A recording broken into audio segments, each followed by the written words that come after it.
Here's an update on the E30 that I've been prepping for boost for the past month or so. In preparation for boost, I did a Megasquirt ECU. It's the plug and play 3 ECU. Right there. I had some issues with the Innovate, I believe LC1 or LC2 wideband that I got from DIY Auto-Tune. So I ended up ditching that and I got a Zetronics, what is this, ZT3 wideband that connects straight to the ECU, and that's been running flawlessly. I powered that through its own harness. So I bought a fog light harness from Amazon. Comes with a switch, and that's what powers on the wideband. Just because you don't want that to turn on before the car's on, because if it's a cold start and condensation and stuff blows onto the sensor, it can ruin it quickly. So you want to keep that separate. But the Zetronics ZT3 works great with the Megasquirt plug and play 3 ECU. I got a base map from Megasquirt on their website, downloaded that, it got the car started, and then I started tuning the fuel, just for the warm up, cold start, all of that, and it's been running good. I recently installed a wasted spark setup, and a GM intake air temperature sensor. I just cut the boot and put it in there for now, but I do have another boot coming, and I also have a pipe that I put a bung for that in.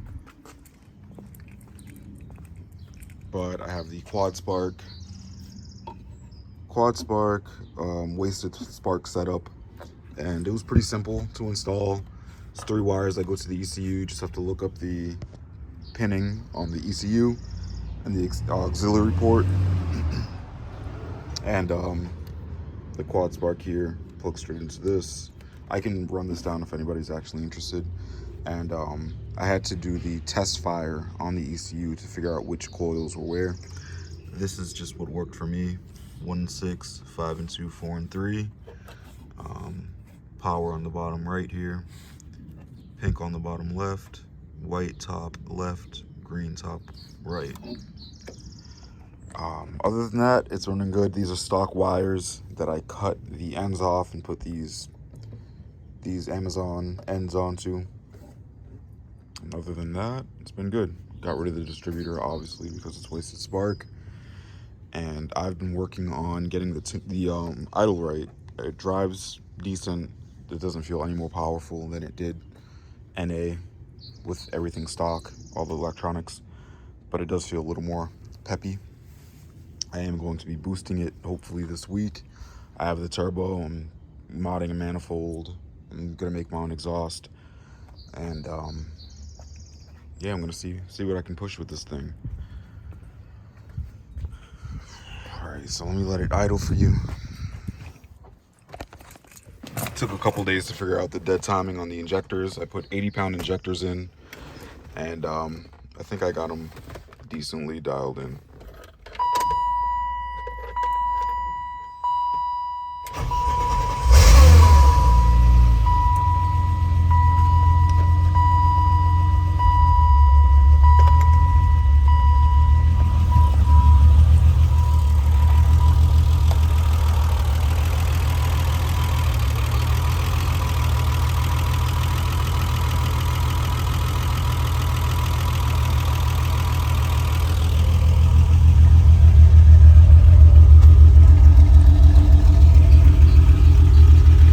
Got a little chop to it, but I'm gonna do a little more research to see if I can figure out how to smooth the idle down. But for the most part, it sounds good to me. Engine is smooth, which is what I was worried about.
seems pretty smooth. So yeah, it took me a little while to figure that out.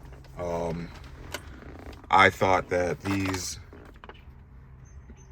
minimum pulse width numbers were something I needed to enter into Tuner Studios, but for the most part, all I did was go to fuel settings, injector dead time. I'm at 0.850, and from there, I kind of just adjusted my fuel VE around the idle area, like right here-ish, and it's been good. I'm not upset.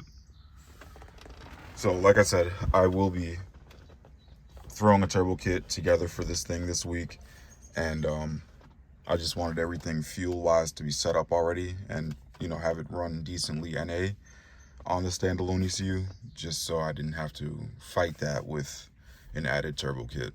So yeah, I will update once I get the turbo installed and start adjusting the tune for the turbo, and this thing is coming together.